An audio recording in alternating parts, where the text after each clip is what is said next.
स्वामी जी आप अनम्यूट करके स्टार्ट करते Please, Swamiji, start. Okay. Good evening and namaste to everyone. We have another daunting topic this evening. Are there good habits too? A very strange question, perhaps, to many minds here. So I must explain what the background for such a question is. In the lofty teachings of Krishnaji, there is an appeal, there is a call for completely letting go of all mechanicalness. Don't live like a machine. Be alert, be watchful, be in the present. In various ways, this teaching comes to us from different quarters, not only Krishnaji. In the light of it, habit is something that is done repeatedly, and habit is not very much representative of intelligence. So, we are trying to examine in this session, is it always the opposite of intelligence to go by any habit? Is a habit always bad? Or are there good habits too? Our mind normally thinks in terms of good and bad, harmful and beneficial. We think in terms of profit and loss. Lastly, we think in terms of whether something we do will make us better tomorrow or something we do today will pull us down, make us worse.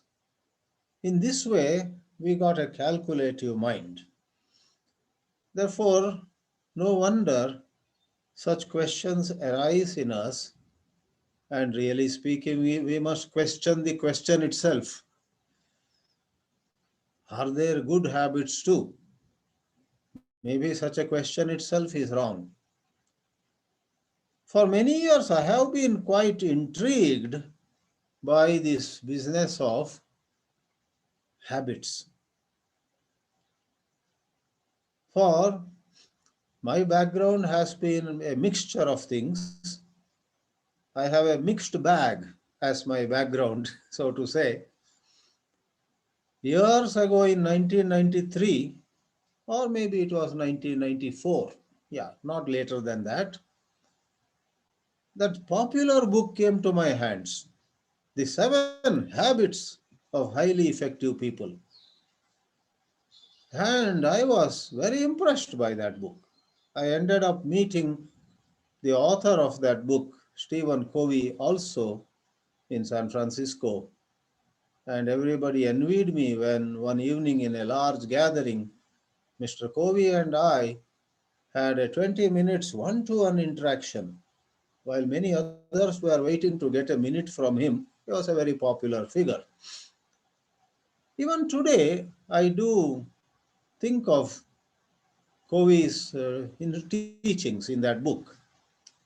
I don't hold his book as representing the finest teachings that throw light on life, but I must admit before all of you, I haven't put aside Stephen Covey's book either. For though he titles his book The 7 Habits of Highly Effective People, the content of a book like that is pretty much broad minded. Without going long on that, let me tell you one of the 7 habits he prescribes is seek to understand others rather than insisting that they understand you. So, an emphasis on understanding others rather than being or fretting and fuming on whether others understand us or not has a certain depth in those words. But now, more than Stephen Covey or anyone else, a whole lot of motivational speakers come on the platform and say to you, cultivate this habit and you will blah blah blah, something they'll say, you will become great, you will make more money, all kinds of such things. But we are not talking about making money. We are talking of ending of conflict, ending of pretending. We want to end all kinds of being stuck in thoughts. We want to know what it is to move on with life, like that flight of the eagle. Move on with no imprint upon your bosom, neither regrets nor pride, and so on. Now, before going into the crux of the matter, I must tell you one of the statements of Krishnaji had and continues to have a great impact on me. And that is when he said something about the yoga yoga exercises he used to do every morning. So somewhere maybe in the mid 70s, I guess, he said to somebody, look, I have been doing yoga every morning for 40 years, but I have not allowed it to become a habit with me. This is a very mind boggling statement. A man has been doing yoga every morning for 40 years and claims that he did not let it become a habit with him. And for me, that statement means a lot. That statement, like many of statements of Krishnaji, have some very precious insight in it. For just because you do something day after day, it doesn't have to become a habit. It is not the repetition by itself, but whether you do it repeatedly out of a certain conditioning, certain artificiality. We have a joke in our what we call Vedika karma context, Vedic rituals. A guru used to perform some Vedic ritual, some fire sacrifice every day, and there used to be a cat that would come and disturb the settings. So the guru would tell his son, first catch hold of that cat, put it below a basket, a heavy basket, so that the cat would not escape anywhere and it won't disturb our that Vaidika karma. The son would obediently do. And one day this old father died. The son was doing that Vaidika karma, you know, fire sacrifice, light up like Agnihotra or something. Now the cat also died. Here comes the last and most important part of the joke.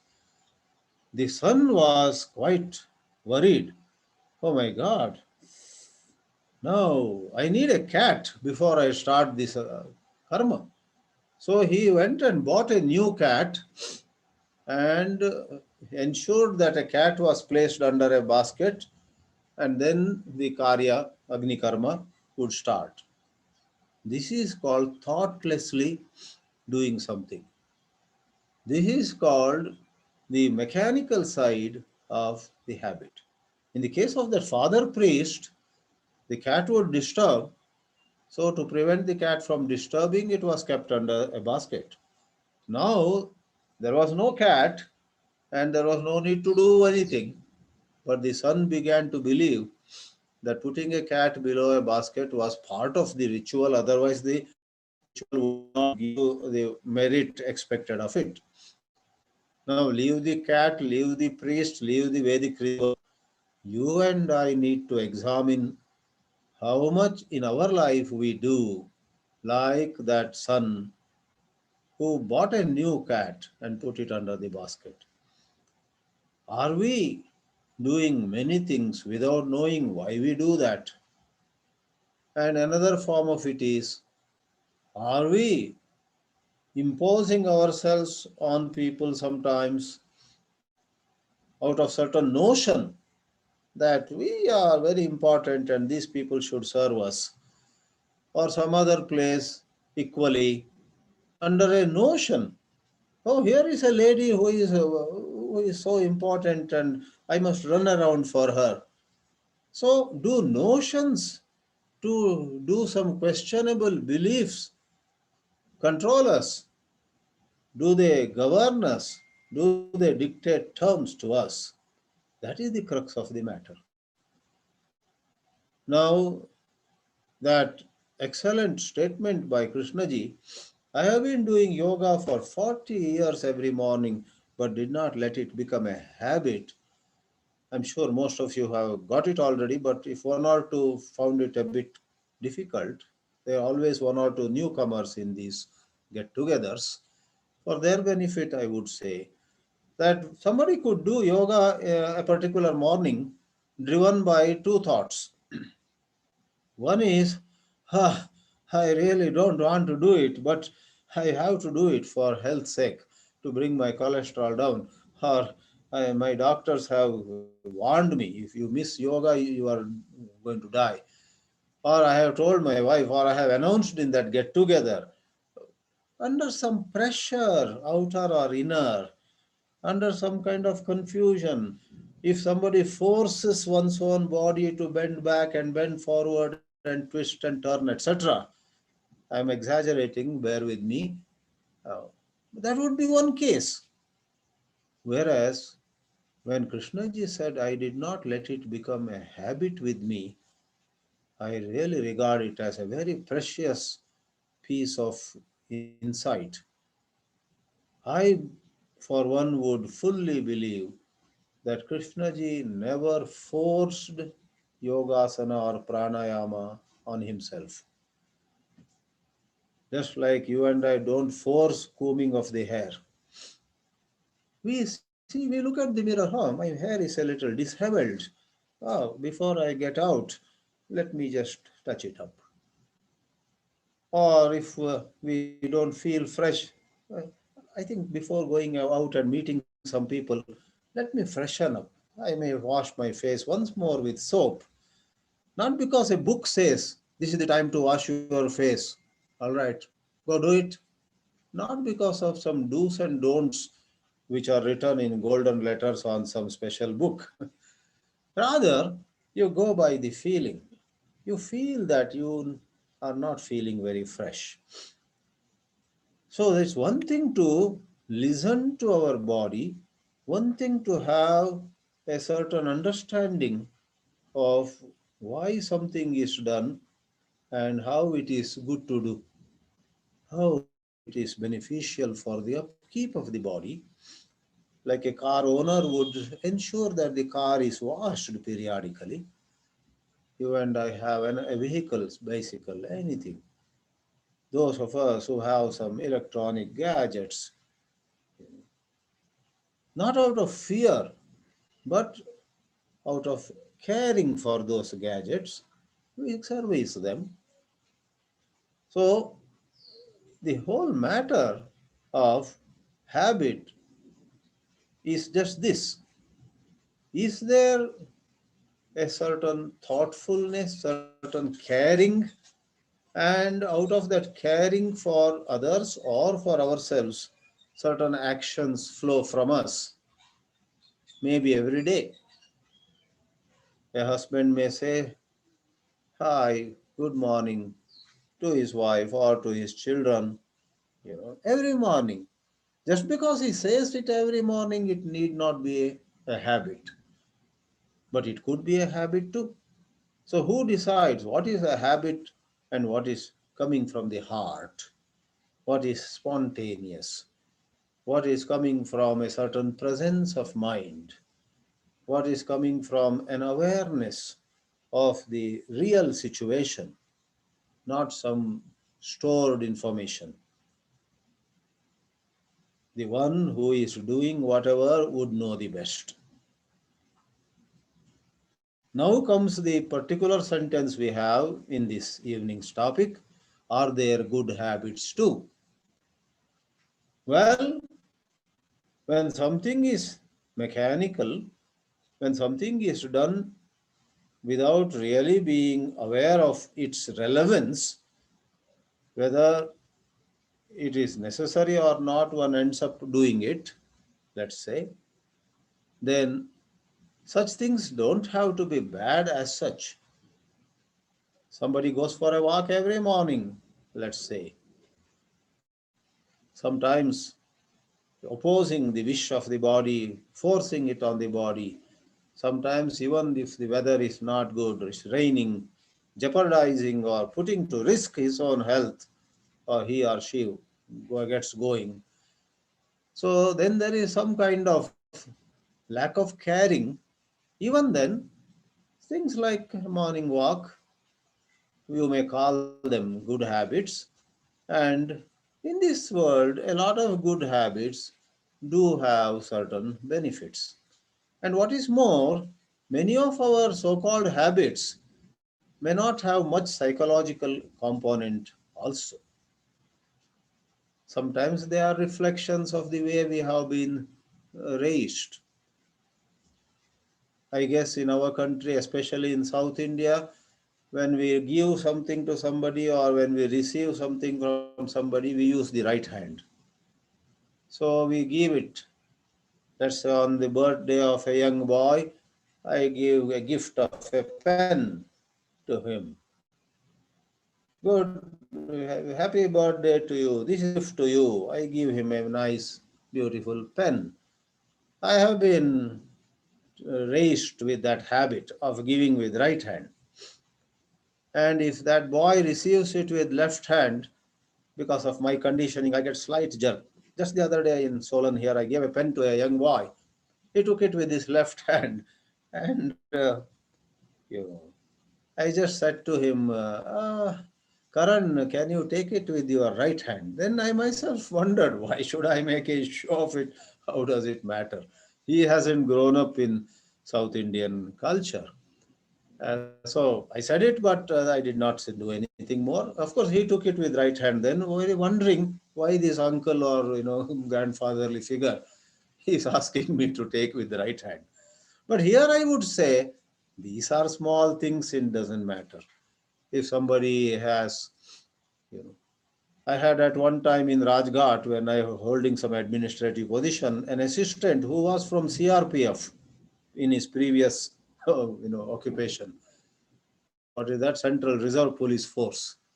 And here he was my assistant. And interestingly, yes, he and I used to walk around the campus. Every time, somehow, suppose I would be to his left, he would instantly go to my left. He would be to my left. It looked very odd to me. I said, why are you always going to changing the side? And then he said, I am from the Reserve Police Force. We are very particular on that. We have to be on the left side of our boss. And it tickled me because he would do it sometimes so quickly. But I would say there is nothing good or bad about it. There are so many things you and I do. So that's what I mean by there is no psychological component there. All right. If somebody wears dress in a certain way, somebody eats with hand or with spoon and fork and knife, etc., there is no psychological component there. But the issue is, suppose I have a habit of evaluating and judging people, and I think I am a smart person by judging rich people as better to be in touch with and poor people as more a, better better to keep them at a distance. These are psychological issues. You evaluate people on their gender, on the color of skin, on their wealth. You evaluate people on the basis of how good Hindi or English they speak. Sorry, there is a problem with you.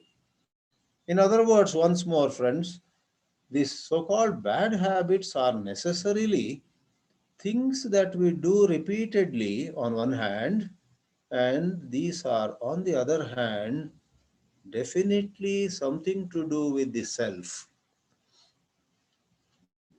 The self is certain notions that I have about myself. If I have traveled to 10 countries, on that basis, suppose I think that I am some kind of a special person, that is a part of the self. And I come across somebody who says, no, I haven't gone to any foreign country. In fact, I haven't left even my home state of Maharashtra. Then suppose my mind begins to look at him as, this person hasn't seen the world. Come on, there is a problem there.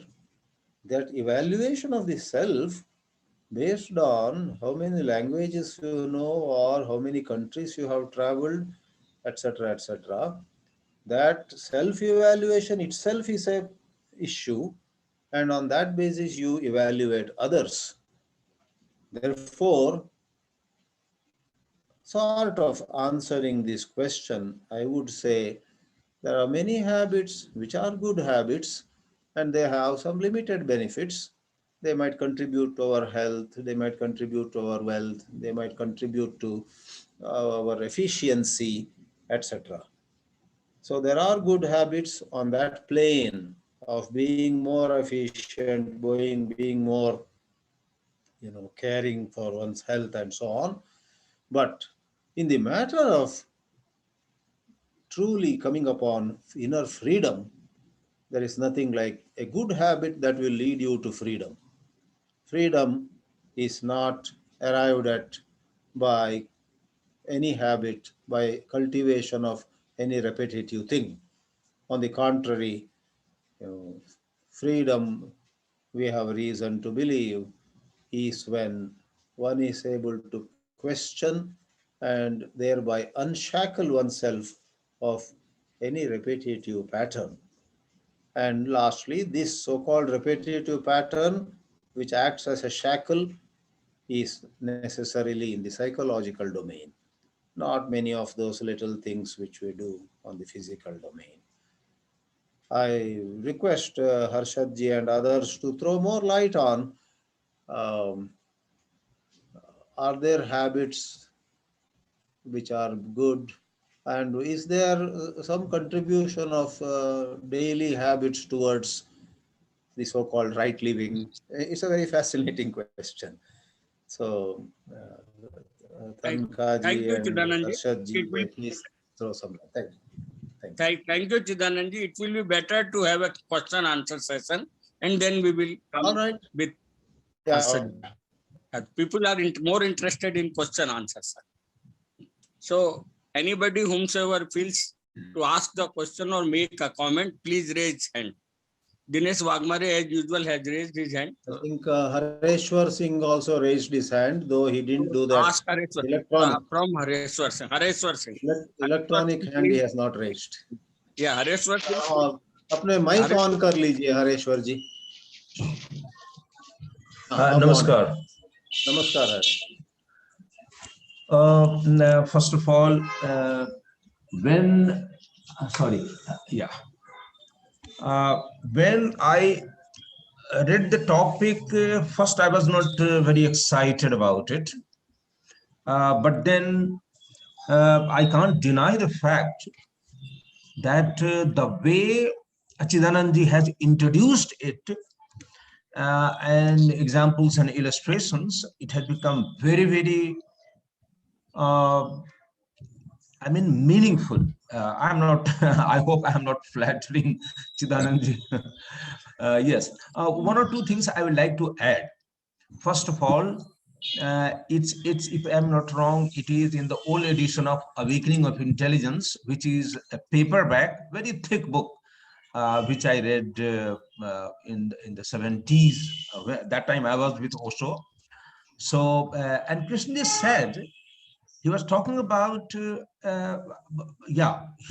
all know that he never tired of saying that the speaker looks after his body as a cavalry officer, as the cavalry officer looks after the horses, the whole regiment, whatever it is.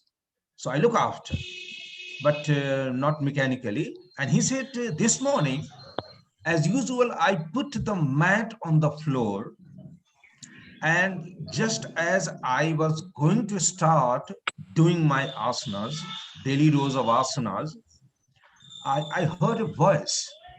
Sorry, sir, today you can't do that. Yesterday you met so many people after your public talk, and you'd be doing yourself great injustice if you do these asanas. You need rest more than the asanas.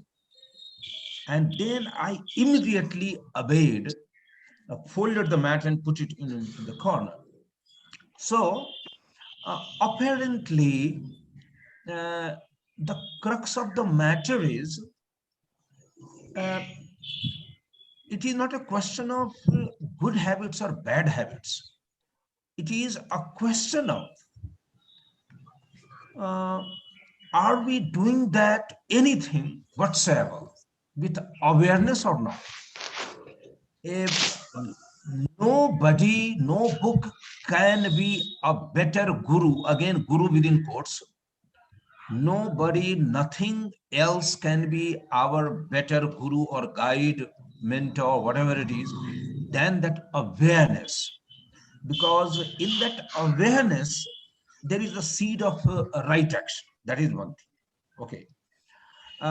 Apart from awareness, another thing that I will just briefly say, I remember for 5 years, a person, a rebel like me, who is known in K circle as a rebel, very disobedient or whatever, always questioning things. It was a miracle that I survived in a conventional school in Muscat, capital of Oman, in a CBSE school. And one of the things, and it was on a prestige issue, which I had made it. I resigned my job when I was in the third contract. And I came to India only to regret terribly, because I was not able to find jobs, and my wife had to sell her ornaments one after another and all that. But it's a different story. Sorry for distraction. So I again apologized, said, sir, had I known it, blah, blah, blah. I thought he will hit back, saying that, Harish, you are a truly shameless person. Not only that, he, from then onward, from 2000 onward, until I dare say a couple of months ago, he has made it a point to reply to every email from me. And I dare say, from anybody who has written to him, anybody for that matter. I don't think he is a Krishnamurti, reader or admirer, and he would say, I have made it a good habit. But I consider it, I would consider it a good habit. But there is something better than that so-called good habit. And that is sensitivity. Means if somebody has written to me and I have not replied, I don't think I can have sound sleep. That is when I consider myself a very insensitive, rather an emotional fool, or all kinds of epithets I can use for myself, But our lack of sensitivity. I remember I spent 1 month in Papa Ramdas ashram in Kasargod in Kerala, and Kanjangarh, where Nityananda, Muktananda's guru, had his sadhana in the cave and all that. I saw all that 1 month. And one person, and Paul Brunton has described in detail, Aurobindo, Raman, and Ramdas. So he used to inspire people to complete the triangle, these three people. And somebody said, you say that we should always be ready to apologize and all that. but I wronged someone, and then I can't find that person. There are chances that he died in the 1962 this Indo-China war. He said, absolutely no problem. Then how? He said, easy. Imagine that. He's standing in front of you. Just imagine, yes. How do you like to apologize? Oh, he was my elder. I would like to touch his feet. Do it all in imagination. And no residue will be left behind. So it is very important as students of Krishnaji's teachings. It is incumbent on us not to take leave of that sensitivity and awareness. So thank you, Swamiji. Thank you very much. Thank you. Thank you. Your comments are so good. Wagmare? Wagmare, you can Sir, it is scientifically proved thing that your subconscious mind works mainly with the habits. Even whether it's a driving of a vehicle or whether a surgeon wants to do a good surgery, unless he is having a good habit of it and he is practiced enough and he has made a good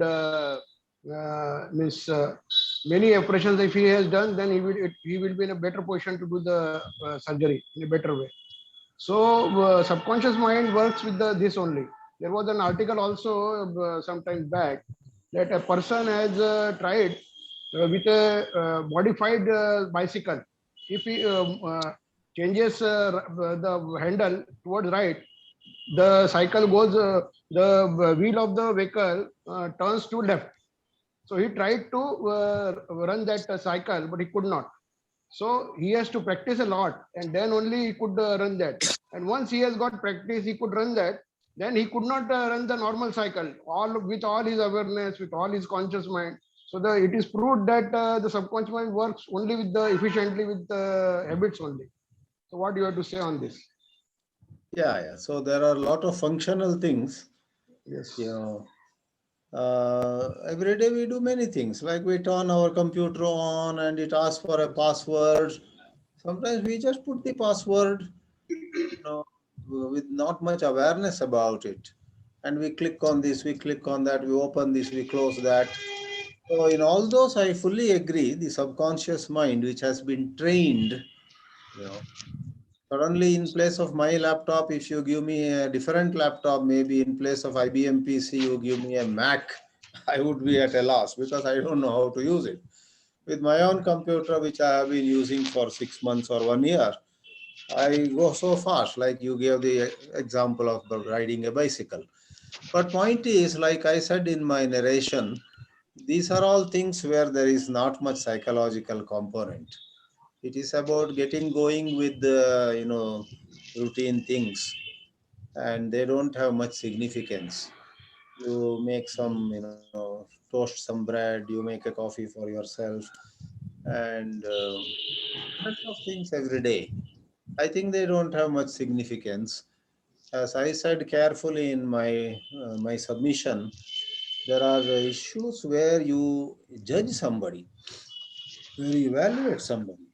In our country, based on caste, for example, somebody comes and if you look at him, he's of a lower caste, and I think I'll make him wait. That is not forgivable. That is something to do with your ego, with the self, with memories, with conditionings. That cannot be compared with.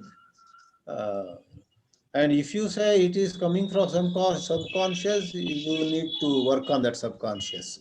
You need to clean up that subconscious. Sir, what about chanting a mantra? Mantra, etc., are they have a place of their own. They work on the matter from around, but not directly. Therefore, someone like Krishnaji always questions all those techniques, because he is passionately asking us to work on our mechanicalness directly. Question it, look at it, or as the Rajesh Dalal once used an expression, hold the bull by its horns. Krishnaji's method is, if you call it method at all, hold the bull by its horns. The mantra, this japa, this puja, this pilgrimage, this so many things we do, which many other saints have endorsed. They do something to the mind. They may quieten the mind without transforming your mind. They may not change because completely wrong Sir, notion. Wagmare, yeah. Wagmare, please, something has come in Sangha, sir. He forget Okay. whatever he has taught. So let him complete first, and then then you again. Who? Harsh Tankha, sir. Harsh Tankha, sir. Something has come in his mind. He wanted to share it. Otherwise, he will forget. Harsh Tankha.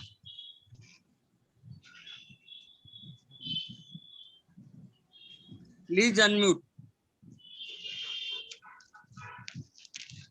वो कहाँ है? यहाँ अभी दिख नहीं रहे हैं. ठीक है sir. Then Pradeep Verma first and then Pradeep, please ask. Pradeep, Dr. Pradeep Verma.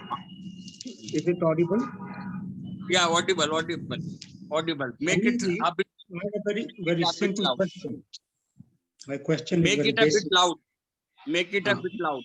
My question is very basic. Is there something like absolute good? Because good may not be the opposite of bad, as Krishna ji said, it is not. It is not related to bad at all. But practically speaking, this goodness has many gray shades. We use good enough, good for nothing, feel good, not bad, etc. Similarly, is there something like pure bad? Because word good is used differently by different people based on what they wanted or desired. Underworld people use it very differently. Politicians and business world view goodness very differently. So this basic question, is there something absolute about these two? Although they are used always, bad is always used. The moment good comes, people think that good habits and bad habits. But Krishna ji said that it is not the opposite of bad. Otherwise, the bad is already there, that good. We can forget about that debate. But these two base questions are there. Actually, and how people see goodness differently in different conditions. right. Thank you. So Thank you. last Thursday, though I did not attend during the time I watched the video after 2 days, Dubeji had taken up this issue and done beautiful justice. Morality, ethics and morality he talked about. And in that, I was happy to hear him say that true morality or true goodness is nothing to do with what you do or what you say. That is, it has no one-to-one relation. So there is absolute good. To answer your question from whatever I have understood, there is absolute good, but it is not related in a one-to-one manner with the things you do or say or even think, but it is a state of consciousness. A state of consciousness where the self is not is the absolute good. And that person in whom the self is not at a given moment might kill or might save a life, might do charity or might take some money from somebody. So outer action, outer words, outer thoughts do not have a one-to-one relation with the absolute good. So the absolute good there is, and it defies external description. But popular, morality always says, tell the truth, give charity, and live for others. All lots of goody things are said. They have a place of their own in, they have a place of their own in giving some guidance to people who feel so lost. But by giving any amount of charity, one does not come upon absolute good.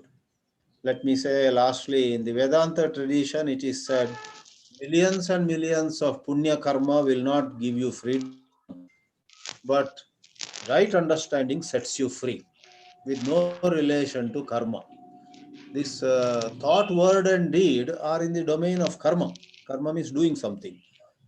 Think these thoughts, say these words, and do these actions. A list is given, but they don't guarantee the absolute good. There is absolute good, sir, which is a Sakti, complete your cleansing friend of Sakti, the inside. Okay, yeah. Thank you. your friend Sakti Kumar wanted to ask a question or make a comment. Meanwhile, Harsh Tanka, I read the message. He said, please excuse me, something has come up. So he left the meeting. No, I am saying about friend Sakti Kumar. हाँ अभी तो शक्ति Sakti Kumar Kumar wanted to please शक्ति जी बोलिए. please come ahead, Sakti ji.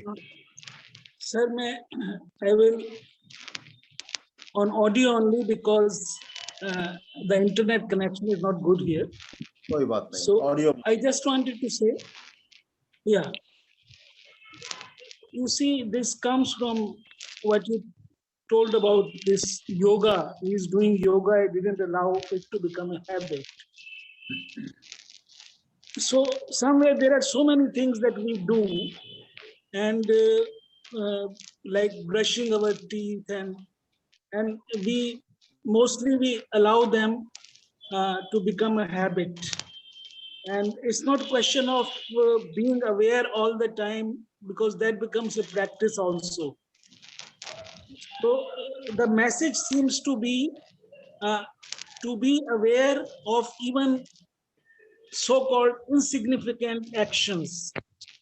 So it somehow relates to that message of Yogastha Kuru Karmani. So just I want it's not a practice also.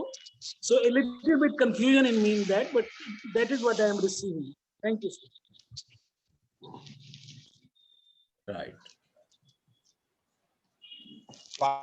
I would agree with you. It cannot be a practice, but when it happens, it happens.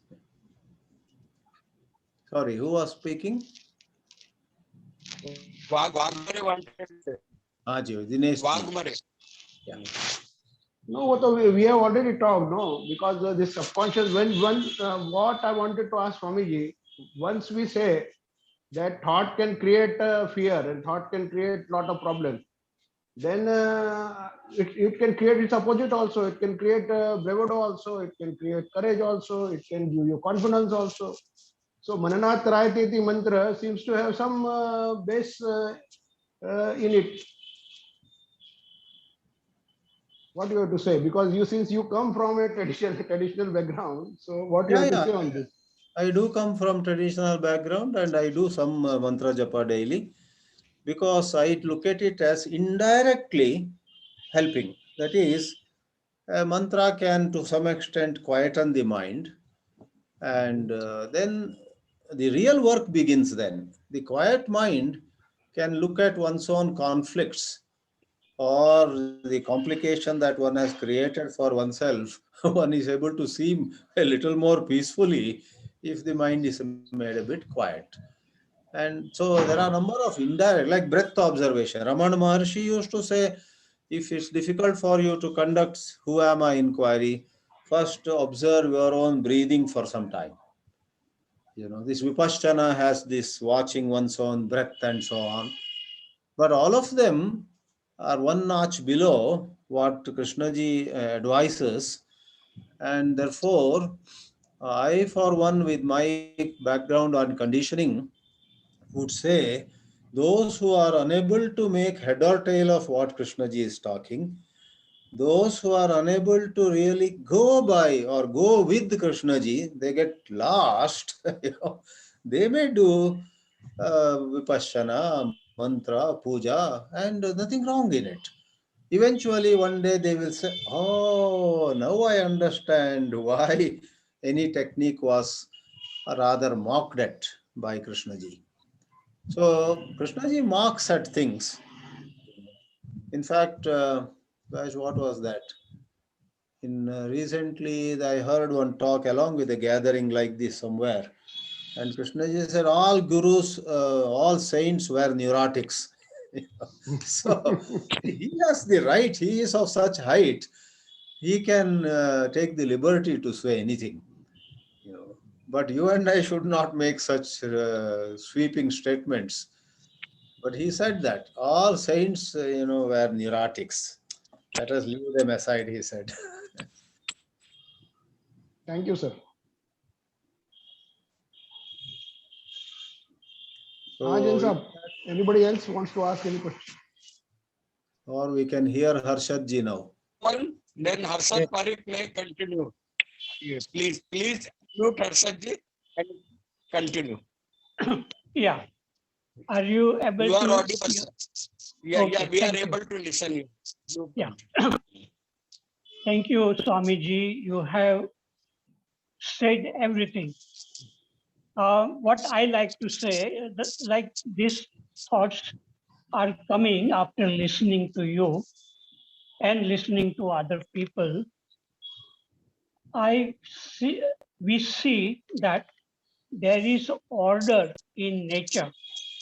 Every day the sun rises and sets, and like the earth is revolving in a kind of a fixed orbit, and there is order in nature, and human beings are also supposed to be a part of nature.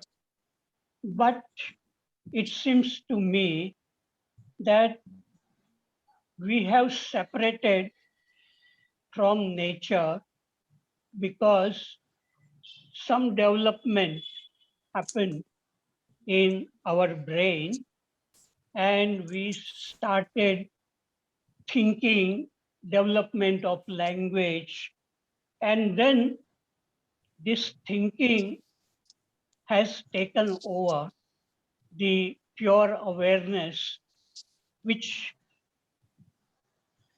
as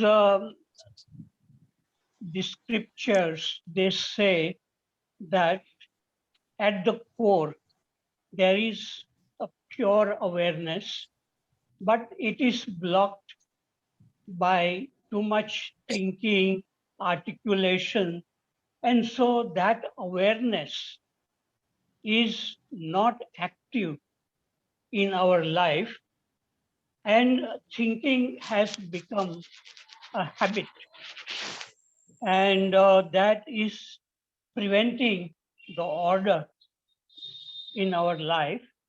And that's why maybe it is good to cultivate a good habit like getting up early in the morning.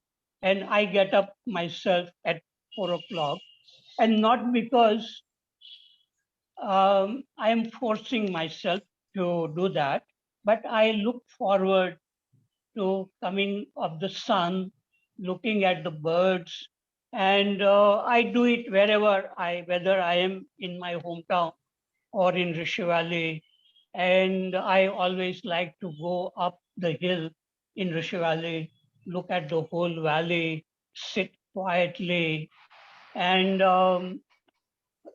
sometimes close my eyes, even do some kind of imagination as if I am in front of that big mountain, and uh, there is some kind of sacredness in the valley.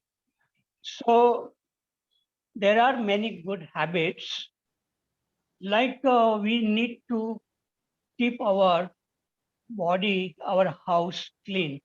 And I see that most people in in uh, in Gujarat, I don't know about other places, maybe in other places too, they keep their house very, very clean, and they also keep their body clean. They take a bath.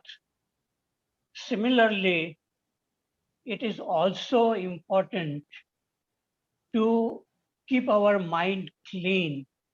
And by that, it means that not too much thinking, not too much negative thinking affecting our behavior and our life.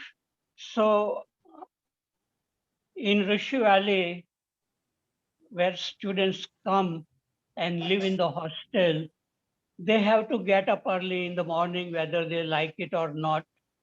And they have to keep the hostel clean. And there was one lady, uh, house mother, and she was very, very particular that the girls in the hostel, they should keep everything in perfect order, their locker, their clothes, and not only keeping the house clean, but also decorating it with some flowers. And it had become a kind of a model house, model hostel in Rishi Valley. And many girls, they were reacting to Satibai, this lady who was the house mother. They did not like to be forced to keep everything clean. But after they left the school, they were praising this lady that they learned how to keep their things in proper order. So they realize it much later, the importance of developing good habits. And I have a habit, not a habit, but I enjoy walking alone in the park, looking at the trees, looking at the birds flying and listening to them, and also looking at everything. So it is a real pleasure. So these good habits, maybe initially it may be a little bit difficult, but after that it becomes very enjoyable and makes our life very healthy and happy. These habits can be broken too. Sometimes while we are traveling, we can't do yoga or many things which we do. And a real discipline is necessary, but not the discipline imposed on ourselves. And the root meaning of the word discipline, it comes from disciple, and the disciple is the one who is learning.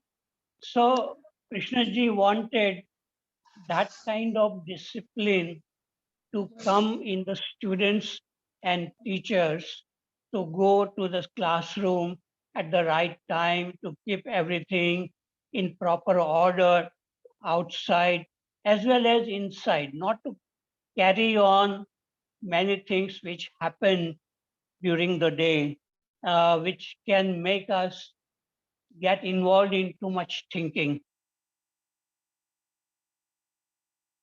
And awareness, we talk about awareness a lot, but that awareness is very rare, I find, because when there is no awareness, unnecessary thinking comes.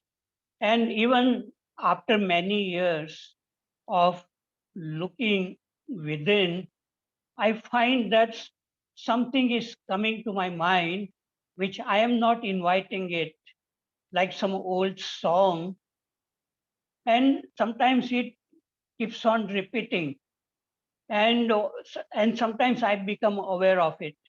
So awareness is not something which is continuous. And that is maybe an ideal. One professor in Canada, we had a dialogue in Toronto, and he said, no, it was not Toronto, it was Vancouver. And he said, Krishnaji talks a lot about awareness, but he saw once in Brookwood Park that after washing the hand, Krishnaji under a water tap, he did not close the water tap and he went away.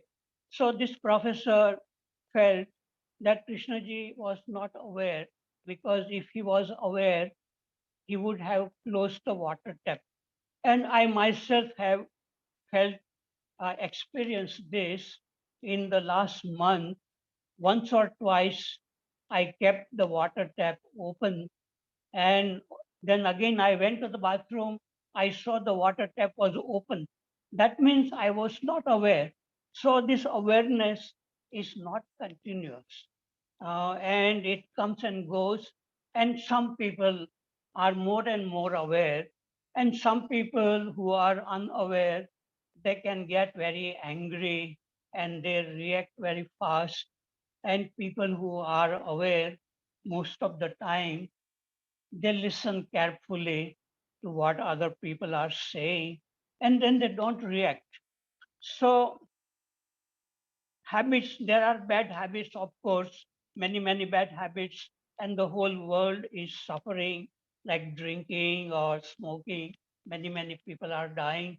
So one should be very careful not to develop bad habits, but good habits which bring order and make life easy for us. Such good habits are good for us, and it should be cultivated in the school early, even though students may react a bit, but they will realize the importance of it later in their life. And the greatest habit which we have, or we all have, is a habit of thinking, uninvited thinking. And that takes away the real beauty and love when this thinking comes and we get involved into unnecessary creation of fear or anger or jealousy, all that. So sometimes I say that the spider makes webs of threads, but the spider doesn't get caught into its own web. But human beings are creating webs of thinking, and they are getting caught into thinking, and then the habit, the our behavior will be very habitual. So awareness, the more we have, the better the thinking will be less and will not create many problems in relationship. So, okay, I have said enough things. Any questions like to ask to Swamiji, or any comments people want to make? Welcome. Thank you very much, Parik sir. Everybody is open to ask or comment. One more comment I want to make Yeah. is that I had a friend in Canada, and he was a student, and he used to go to nightclubs, and he would drink alcohol, and sometimes he would drink more than necessary. Then he will come out from the club, he will drive his car, and he will go to his apartment and open the house, and he will go to sleep, and then he would not remember anything, how he came out from the club and how he reached his apartment. So the subconscious is working even when our conscious mind is not working.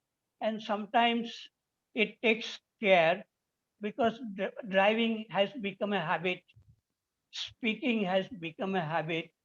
So there is not much effort, cycling or swimming. It goes on by itself without thinking or without awareness. I said this because Dinesh Magware talked about how the subconscious mind takes over when the conscious mind is not working. Thank you. Shakti ji, please come forward and say something. Yes, sir. Shakti. Yes, sir. Hmm. Harshadji, what do you think? Yeah. Because these two words, habit and conditioning, they don't seem very far from each other. What do you say about it? Yes, many of this conditioning which we develop It is because of unawareness, because of our culture. Like I too, because we live in one country, people who have not traveled outside, who have not, and even have remained in their hometown, they get certain conditioning, like I am a Hindu or Muslim, or I am Indian or Pakistani or Chinese.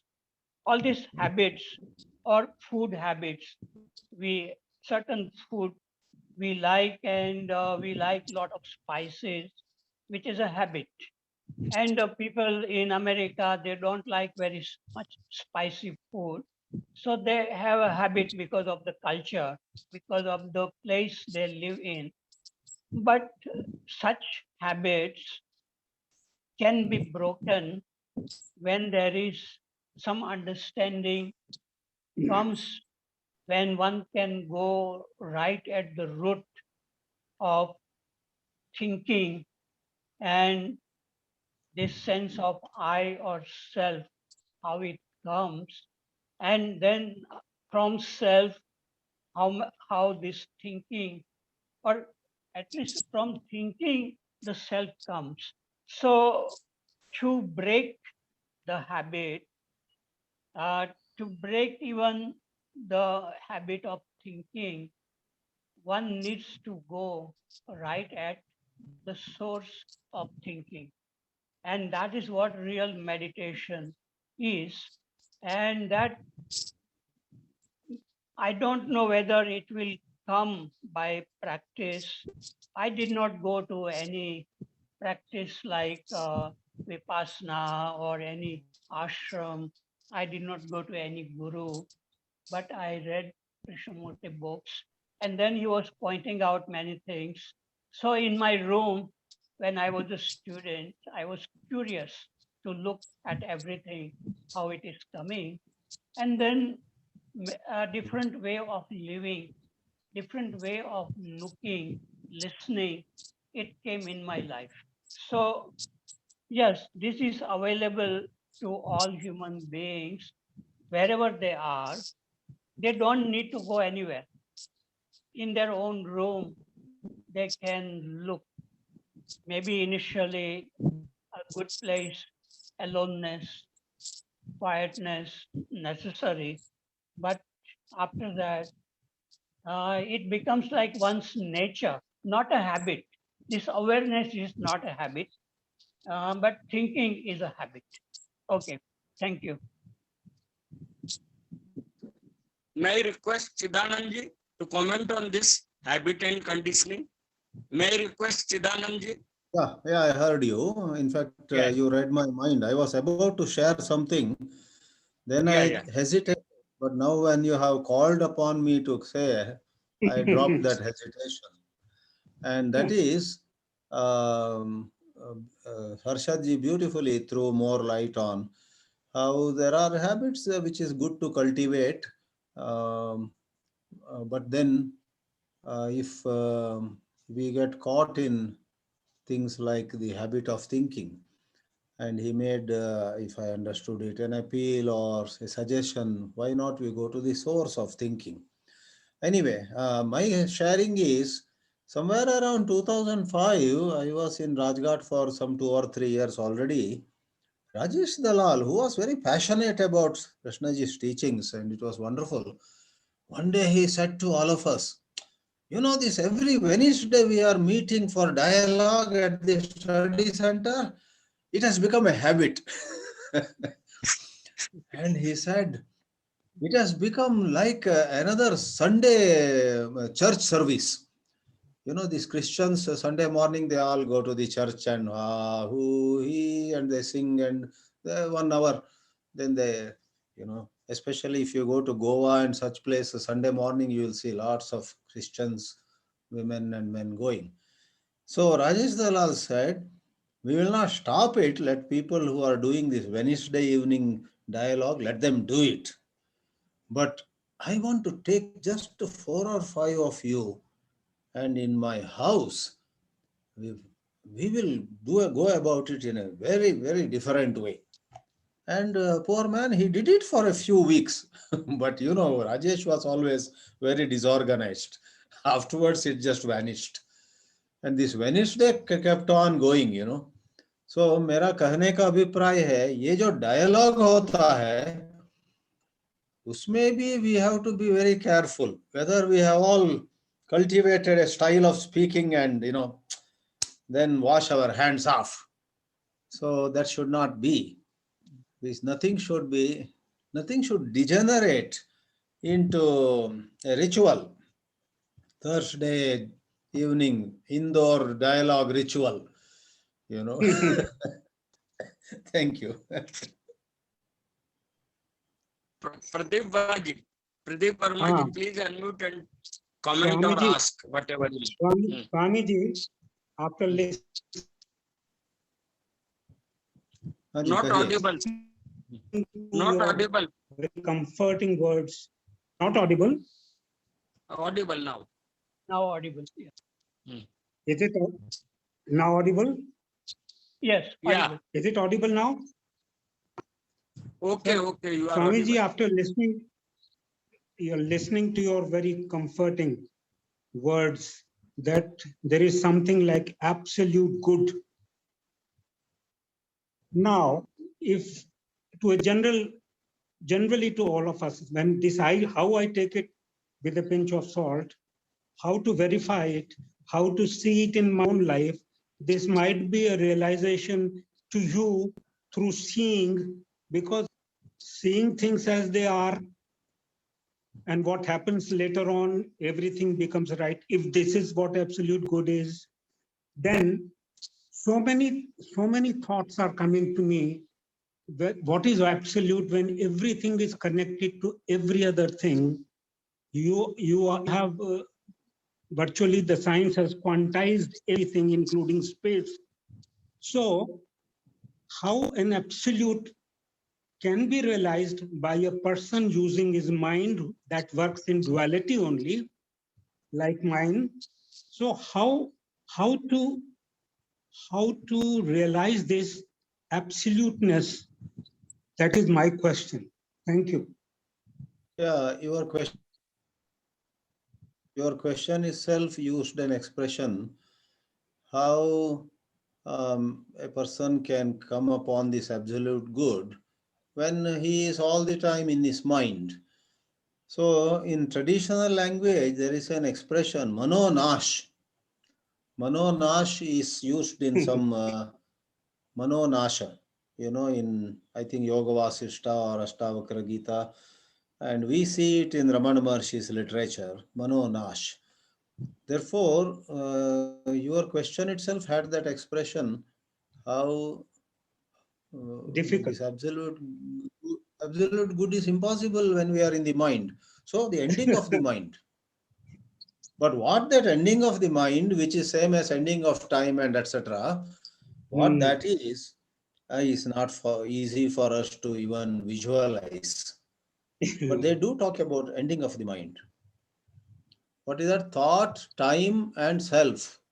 They are one in three appearances. And there is Krishnaji's statements on ending of these three. Thought, time, and self. As long as the self is up, there is no absolute good. Everything is in, you know. Thank you. chaos. Thank you, sir. Thank you. May I make a comment Please. Yeah, please go about ahead. about Pradeep ji's question about absolute goodness? I feel that thinking is not a problem. The problem is the absence of awareness. Because in awareness, thoughts can come and they go, they don't create any problem. Thinking can go on very smoothly, and thinking is necessary for our daily life. But the real problem is the absence of awareness. And even when it is awakened in the life of a person may feel that there is a new dimension has come. But even that awareness, it will not be a kind of a continuous awareness. It may still come and go. So absolute goodness is not something which is all the time absolute goodness. Even Krishna ji, we see that he was getting angry sometimes with people and sometimes very anxious about certain things happening in the school, in the foundation. So all these things will happen. But if there is a disturbance in our life due to absence of awareness, it will be for a very short duration, and again we will come back to the awareness. It is like in physics, they call it stable equilibrium. If there is a cone which is resting on its broad base, and if you tilt it slightly and leave it, it will come back again in the stable position. So our mind also, with this awakening of awareness, it becomes very stable, and it can see also if there are problems are being created in relationship, it may stop also creating. So yes, a great possibility exists for human beings, and there is no final state where we can see that there is absolute goodness every day at every moment. Maybe, at least in my view, such a thing doesn't exist. Thank you.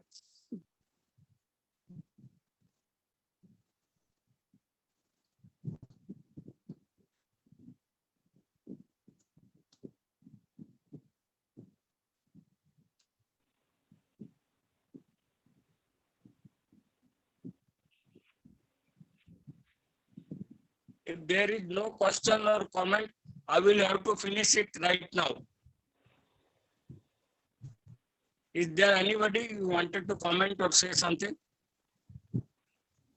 Otherwise, I will have to close it.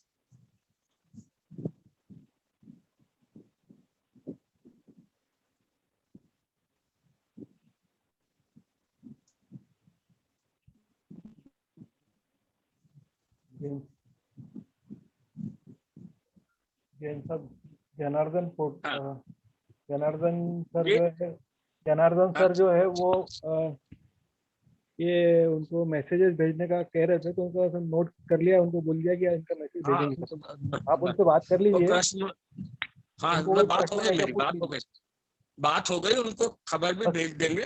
Pradeep Verma जी ने कुछ प्रश्न उठा रहे हैं। अच्छा है, चलो let us see Pradeep Verma ji, please go ahead and say something. Pradeep ji, please go ahead. If it doesn't, I say, please It's audible. go ahead. Okay. This is a question to Harshad ji. Parikh, Harshad Yeah. Parikh ji. Yes, yes. Time again, you have been talking about that newness. Yes, This yeah. newness depends on the exposure I had, or any individual had in his life. Exposure. Suppose I am very limited in my movements. Suppose for any reason I have not been exposed to most of the things. Then things become new. You see? And suppose my sensitivity is also that. So this newness depends on that. Most of the time, even my experiences are always there, which I narrate as a memory. They are in me as memory, my experiences, which I narrate to show that those moments, those extra moments, different moments of otherness, I have realized, but that has become a memory. You see, that experience has become a memory. They go on telling everything which cannot be felt by anyone. It should be no use to anyone right now. So this is thing that news is based on my conditioning of oldness, whatever is there in me and what comes as new to me, that is again a relative thing to people. Thank you very much. Yeah, yes, I like to respond to that. That when this newness comes, you may see the same tree or the same people without thinking, and there's a kind of freshness. You may see the same bird or a cloud, but there's a feeling, and it is, of course, it is subjective. You can't show it to other people, but it's a wonderful thing to just look at a tree or a flower or a human being, color, shapes. And this started happening in my life after I became very curious at looking at the source from where thinking arising after reading Krishnaji's book. So I was a student and I was at the same place. It was not like exposure to new country or new place. I was at the same place, but I begin to feel that there are some changes happening in my body and in my brain also. And that means the brain changes, the quality, maybe the structure, and you can really feel within you. And as Krishnaji also writes in the notebook, that there was a tremendous throbbing going on while he was in the plane traveling. And sometimes it was very headache also. So such thing happens to some people when they become very, very curious, not in understanding Krishnamurti, not in understanding Vedanta or Buddhism, but understanding oneself, looking very, very curiously within oneself, some changes begin to happen in your own body and even in the brain.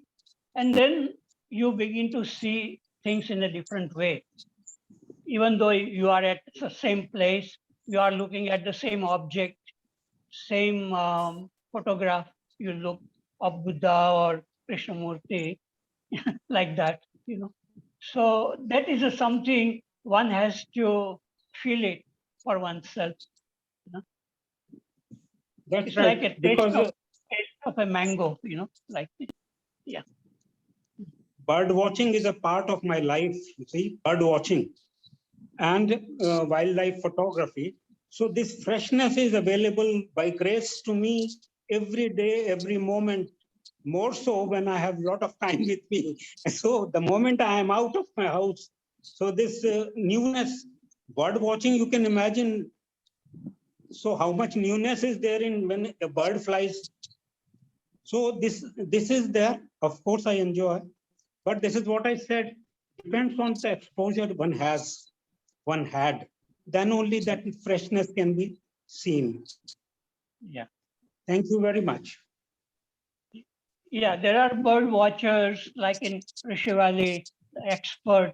He would take student for bird watching, but their purpose is to know the names of the bird, to behavior. It's like studying like science. Yes. So they are not looking fresh. Yeah. Mm. And this freshness, it works even with human beings. You know, when you look at the same people, you look something different. Yeah. Yes, Okay. that's right. Yeah. Thank you. Thank you. Thank you.